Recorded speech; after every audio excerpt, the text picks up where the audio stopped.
कृष्णकांत शर्मा जी, पहला सवाल आपसे है। प्रियंका गांधी नई नई सांसद बनी है, संविधान की शपथ भी उन्होंने ले ली है, सांसद के तौर पर शपथ भी ले ली है और शपथ झूठी नहीं खाई जाती है।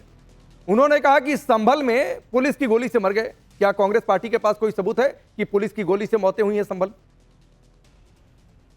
देखिए, प्राइमा फेसाई यदि देखा जाए तो आप देखेंगे कि पुलिस की गोली से ही मरे हैं लोग वहां पे, क्योंकि अभी तक ये जांच का विषय है। लेकिन जब तक जांच बाहर नहीं आ जाता तो हम प्राइमा फेसाई हम पुलिस की गोली ही कहेंगे।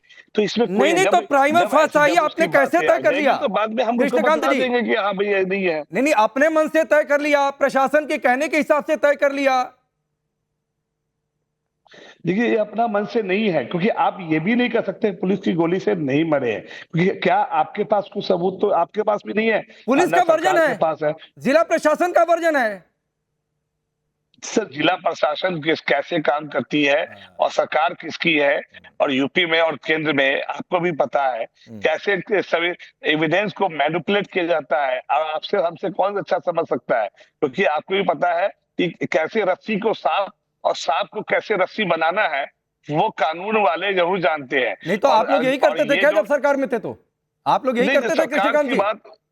आपको भी पता है कि कैसे पुलिस जो है। नहीं तो आप लोग जब सरकार में थे तो यही करते थे क्या, जो इतनी बखूबी से बता रहे हैं? ना तो प्रशासन ने कहा, पुलिस ने कहा कि हमने फायर नहीं किया, आंसू गैस के गोले छोड़े गए, लोगों पर गोली नहीं चलाई है। अगर किसी के पास सबूत है तो लाकर दिखाएं।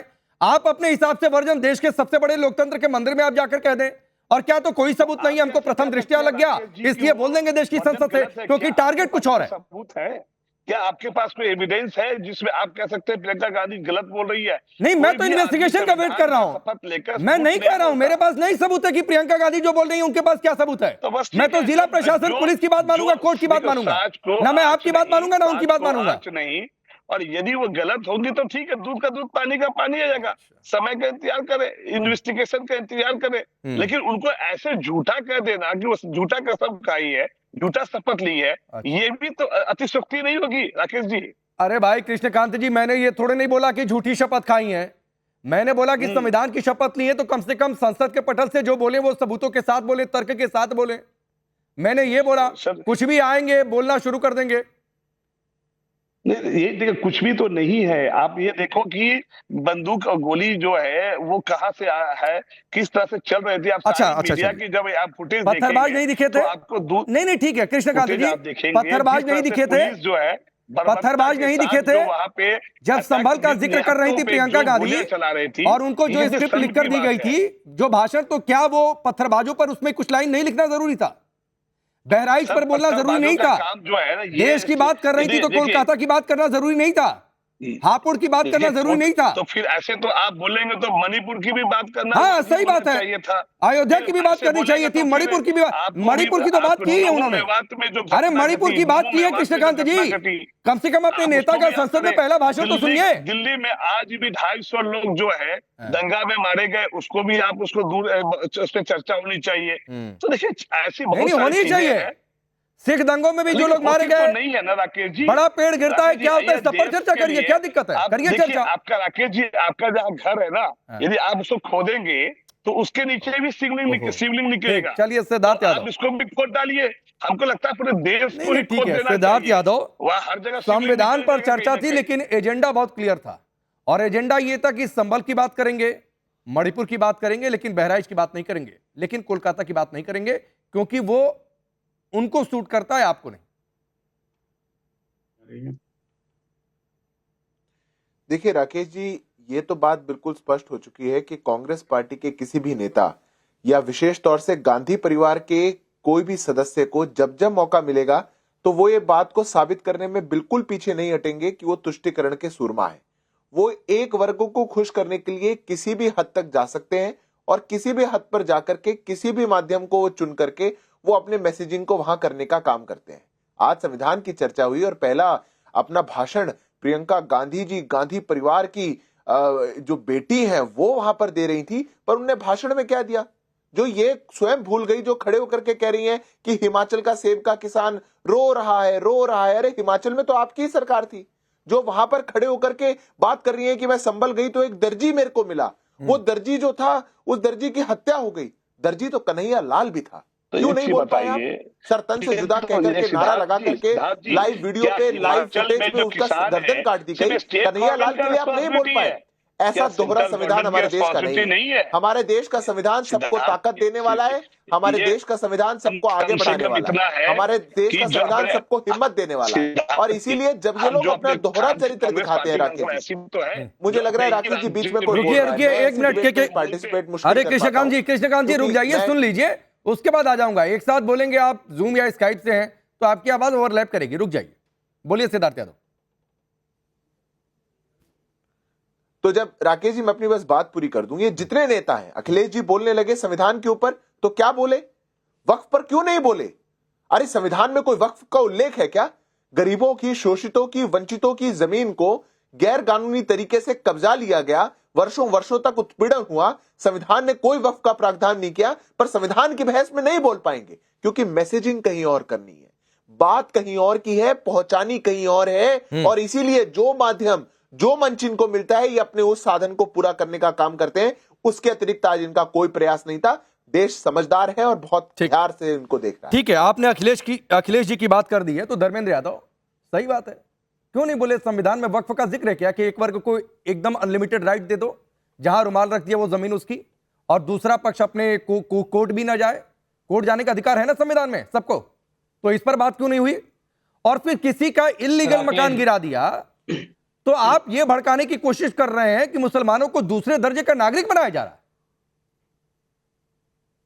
राकेश जी, उत्तर प्रदेश का प्रशासन संविधान द्वारा दिए गए वोट डालने के अधिकार को अगर रोकता है तो उसको द्वितीय दर्जे का नागरिक बनाने का प्रयास करता है। इस बात से आप सहमत हो या असहमत हो, मैं नहीं जो जानता। पत्थर कौन चला रहा था इसी देश में, आप सुन लीजिए ना, नहीं तो इसी देश नहीं, में, बीच में आपने मुझसे सवाल पूछे तो मैं पूछ तो रहा हूं कि पत्थर कौन चला रहा था? पत्थर कौन चला रहा था? हाँ बताइए, पत्थर कौन चला रहा था? गोली क्यों पुलिस के अधिकारी को मजबूरन हथियार हाथ में लेना पड़ा? गोली कौन चला रहा था बताइए ना, गोली कौन चला रहा था?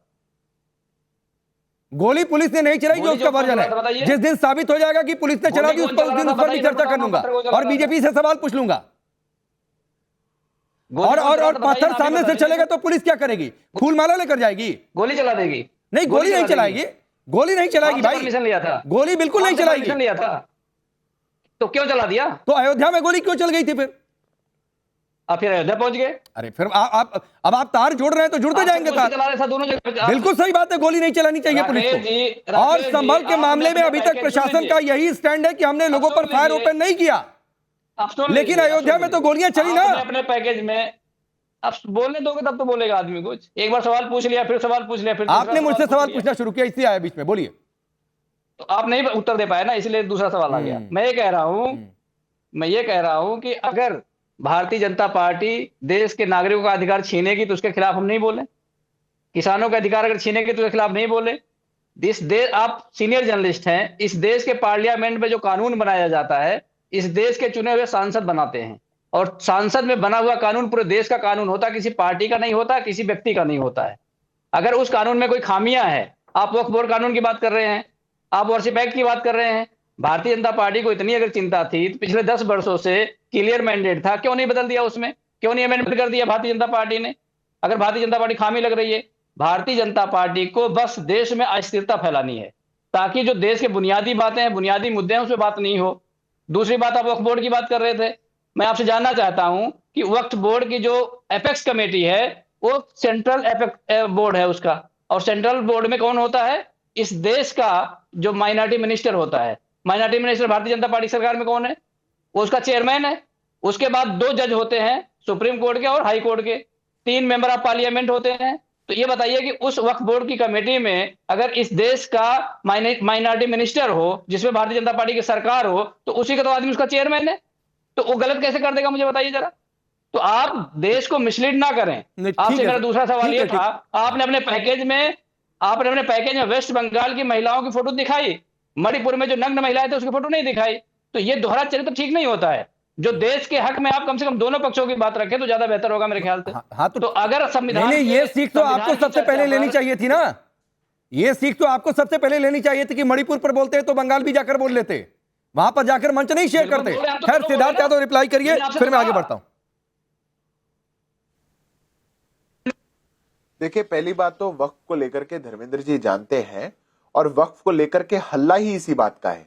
सर्वेयर आपका, जज आपका, निर्णय आपका, जो पकड़ा जाएगा, जो फंसेगा वो बेचारा शोषित, दलित, वंचित वही तो है। किसकी जमीन लूटेंगे आप? जो दबा हुआ है, कुचला हुआ, उसी को तो लूटेंगे, और तो जाके किसी की लूटेंगे नहीं। सबसे ज्यादा जो दलितों पर, शोषितों पर, वंचितों पर जिस एक कानून ने हमला करने का काम किया, उसके साथ आपके नेता खड़े हैं, और फिर आप टीवी पे बैठ करके समझा रहे हैं माइनॉरिटी का मिनिस्टर रहेगा और ये रहेगा। अरे सर्वेयर आपका और जज आपका, वहां पे जाकर के आप तय करेंगे कि ये क्लेम ठीक है कि नहीं है। दो प्रकार का वक्फ होता है। ये इतने दिन से बहस चल रही है धर्मेंद्र जी, बहुत भोला बनने की प्रयास मत करिए, पहली बात। रही दूसरी बात, अगर संसद के अंदर खड़े होकर के कोई भी नेता ये खड़ा होकर के कहता है कि इसकी गोली से कोई वो मरा, वो देश का वंश है, वो देश का पटल है, कोई सांसद ये बात कह सकता है? जब तक कोई बात वेरीफाई ना हो, जब तक किसी बात के कोई साक्ष्य ना हो, जब तक कोई बात प्रमाणित ना हो, आप ये बात कैसे कह सकते हैं? पर देश के लिए तो कोई भी मंच हो, कोई भी मौका हो, उसको अपने लिए मजाक रूपी, उसको उपहास बनाना, ये कांग्रेस पार्टी और पूरे विपक्ष की आदत हो चुकी है। वही आप लोगों ने करके दिखाया, और कुछ नहीं है। पर आपको बंगाल पे भी चुप्पी चाहिए, आपको आरजीकर मेडिकल कॉलेज पर भी चुप्पी चाहिए, आपको संदेश खाली पर भी चुप्पी चाहिए, आपको राजस्थान पे भी चुप्पी चाहिए, आपको हर जगह चुप्पी चाहिए, क्योंकि एजेंडा में फिट नहीं हो रहा। बहराइच पे नहीं, ठीक है, ठीक है। अब पवन राव अम्बेडकर जी, पवन राव अम्बेडकर जी, और ये आपने संभल की चर्चा सुनी, आपने उन्नाव की चर्चा सुनी, संविधान पर चर्चा का मौका था। आप लोग क्या सोचते हैं? क्योंकि ये तो आपके पीछे खेलने की, उस पर तो सपा और कांग्रेस आज खेलते नजर आए। बहुत बहुत शुक्रिया राकेश साहब। आज मैं पार्लियामेंट में जो है प्रियंका जी का जो है अभी भाषण सुन रहा था। इतनी लचर स्क्रिप्ट जिसने बनाई है, इतनी दीनहीन स्क्रिप्ट बनाई है, भावनाओं से भरी हुई। सबसे बड़ा हथियार क्या है? भावनाओं के साथ खेलना। आज प्रियंका जी संसद में खड़े होकर के इस देश के नागरिकों की भावनाओं के साथ खिलवाड़ कर रही थी। कैसे? इन्होंने सिर्फ उन दो लोगों के नाम लिए जो इस देश में पीड़ित और वंचित हैं, मुसलमान और शेड्यूल्ड कास्ट। इस देश में अगर कांग्रेस की जो स्थिति है, कांग्रेस ने जिस तरह से मुसलमान और शेड्यूल्ड कास्ट के साथ शोषण किया, राजनीतिक शोषण किया। बाबा साहब 1946 में जब संविधान सभा जाने की स्थिति में थे, तो कांग्रेस ने पग पग पर रोड़ा बनाया।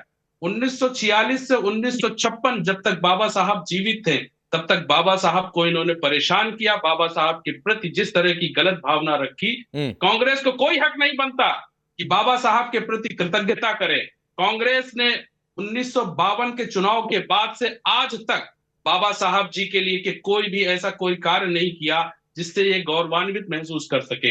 मुझे तो हंसी आ रही थी कि जो स्क्रिप्ट प्रियंका जी पढ़ रही थी, वो स्क्रिप्ट कितनी लचर है। ये कह रही थी अभिव्यक्ति की आजादी, अभिव्यक्ति की आजादी भाजपा ने तो आज छीनी है ना। 1975 में किन्होंने अभिव्यक्ति की आजादी छीनी थी? 1975 में किसने मीडिया के ऊपर जो है आक्षेप लगाया था, और किस तरह से मीडिया के ऊपर इन्होंने जो है बंद करने का काम किया, और जिस तरह से इन्होंने ब्रॉडकास्टिंग। ठीक है, ठीक है, कई सारे सवाल है कृष्णकांत जी, आऊंगा, लेकिन उससे पहले अवधेश जी, ये जो आज की चर्चा हुई, आपको लगता है कि संविधान के मुताबिक, संविधान पर जिस तरीके की चर्चा होनी चाहिए थी वही है, या फिर विपक्ष जो हमारा सवाल है कि अपना पर्सनल एजेंडा दलित मुस्लिम वोट बैंक की पिच पर खेलता नजर आया?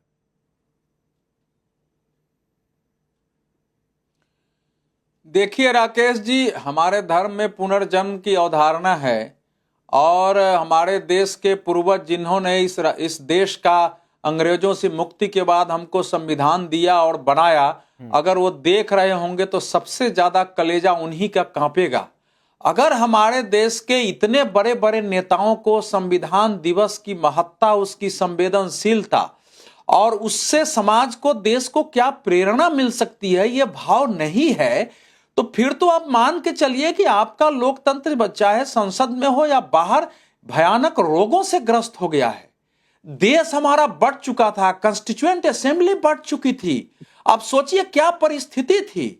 लगभग 200 साल से थोड़ा कम, 175-80 साल अंग्रेजों की गुलामी थी। उसके पहले 800-900 वर्षों तक अलग अलग भारत की गुलामी से मुक्ति के बाद वो अवसर आया था। ऐसे अवसर पर संसद को सड़क में बदलना, विषय तो छोड़ दीजिए, ये क्या प्रेरणा देश में जा रहा है।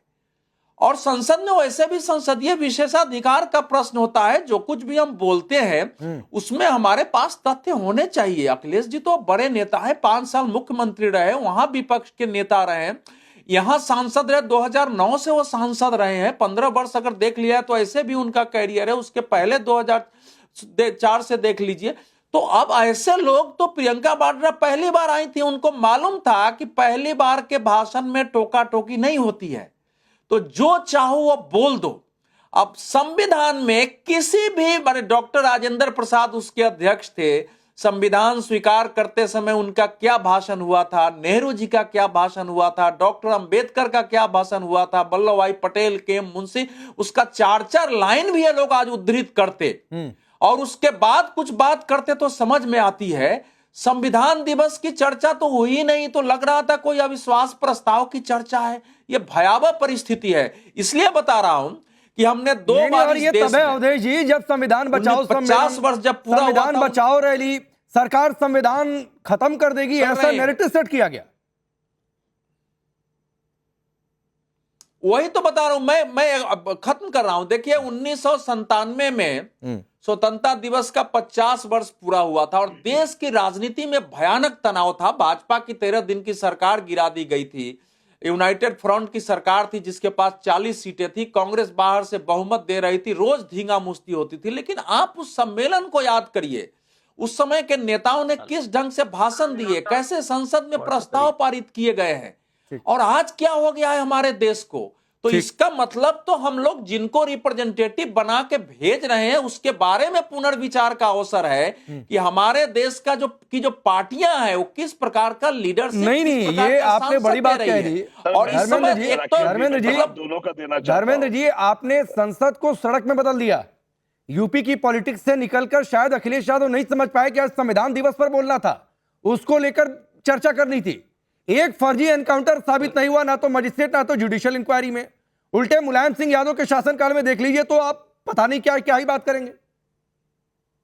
राकेश जी, संविधान के पटल पर अगर नागरिकों की सुरक्षा की बात नहीं करी जाए, नागरिकों के अधिकारों की बात नहीं करी जाए, महिला सुरक्षा की बात नहीं तो बताइए ना कितने एनकाउंटर फर्जी साबित हुए हैं यूपी में, जो अखिलेश यादव ने कहा।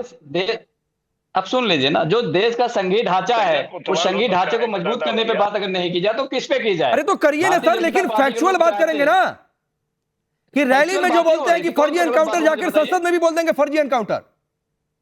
अरे ये बताइए कि उत्तर प्रदेश कस्टोडियल डेथ में नंबर 1 है कि नहीं है? इस बात में कोई, मैं आपसे जो पहले सवाल पूछ रहा हूं सवाल पर जवाब दीजिए, या तो बोल दीजिए कि फर्जी एनकाउंटर की बात गलती से निकल गई। अब सुन लीजिए ना, उत्तर प्रदेश कस्टोडियल डेथ में नंबर 1 है कि नहीं? फर्जी एनकाउंटर हुआ यूपी में, योगी राज में एक भी एनकाउंटर फर्जी साबित हुआ, हाँ या ना? विवेक तिवारी का क्या हुआ था? लखनऊ में विवेक तिवारी का क्या हुआ था बताइए जरा। अरे एक एनकाउंटर फर्जी साबित हुआ है। अरे फिर वही बात है, मैं आपसे पूछ रहा हूं कि जो कहा अखिलेश यादव ने कि एनकाउंटर फर्जी हुए हैं, तो बताइए ना कब साबित हुआ, कोट करिए, मैं आपको समय दे रहा हूं। नहीं आप बोल दीजिए नहीं हुआ, आप बोल दीजिए नहीं हुआ, मैं बोल रहा हूं हुआ, आप बोल दीजिए नहीं हुआ। तो कैसे साबित हुआ? सपा के हेडक्वार्टर से जांच हुई थी, सपा की इन्वेस्टिगेशन टीम थी, मजिस्ट्रियल इंक्वायरी, जुडिशियल इंक्वायरी मानेंगे कि सपा की बात मानेंगे? अरे भाई, अब विवेक तिवारी का हत्या जो हुआ था बोल दीजिए फर्जी। फिर वही बात है, बस अब नहीं बोलेंगे। मैं आपसे पूछ रहा हूं, एक एनकाउंटर फर्जी साबित हुआ। अब सुन लीजिए, साइबर अपराध में उत्तर प्रदेश नंबर 1 है। ये भारत सरकार का आंकड़ा है। भारत सरकार के आंकड़े को संविधान की पटल पे रखना कौन सा गैर संवैधानिक? मेरे भाई, मैं तो फर्जी एनकाउंटर वाली बात गलत थी ना, वो गलती से बोला। कहां गलती सही थी? मैं आपको उदाहरण बता रहा हूं ना, विवेक तिवारी का फर्जी एनकाउंटर हुआ नहीं हुआ? आप बोल दीजिए नहीं हुआ। आपने साबित किया है। नहीं, आप बोल दीजिए नहीं हुआ, आपने साबित किया है तो आप बोल दीजिए। अरे आपने साबित किया, मैं पूछ तो रहा हूं। मैं पार्टी की बात मानूंगा कि मैं सरकार की बात और मजिस्ट्रियल और जुडिशियल इंक्वायरी की बात मानूंगा?